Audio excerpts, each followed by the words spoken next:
And so the Mavericks Yeah. had never played at home with Luka in the playoffs yet. So this is the first time fans were going to see. They had a lot of fans had probably not been to a game that season because there'd just been limited capacity, and because of the season before there wasn't a lot of fans and all that kind of stuff. There's just so many different factors to go into this game, and so we were wondering how are they going to start, and how they started this game may have determined the rest of the game, according to I think to us, because if the energy just gets to be too much for this inexperienced, somewhat young Mavericks team especially compared to the Clippers, who are the oldest team in the league that year.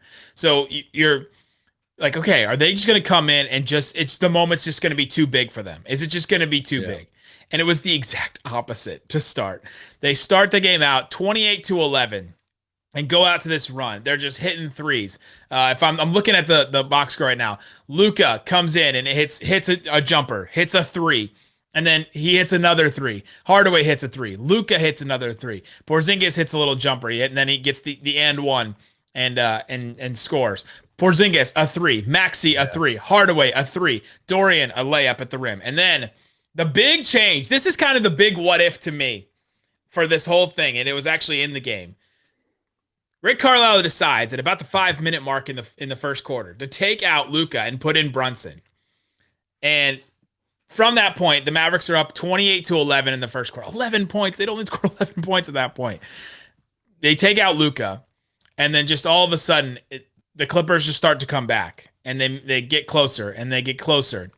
And then it becomes an 8-point game, and then it becomes a 7-point game. And now all of a sudden, it's within reach, and then Luka comes back for Porzingis with in the 1 minute and 30-second mark in the first quarter. And it's only a 7-point game. And the momentum just felt like it had completely swung the other way, because they only scored 4 points with Luka off the floor. And it just, again, this is why they need a secondary creator. This is why all these things we've been talking about all offseason, because when Luka was off the floor, they just couldn't score. That's exactly what it is. It's like, if you want any type of, why should they be going after another, creator, another guy in the backcourt, another guy who can run the offense, get a bucket. You look at that game right there of saying, I think the smaller what if is, or the more defined what if is, what if Rick didn't take Luka out in the first quarter of game 3?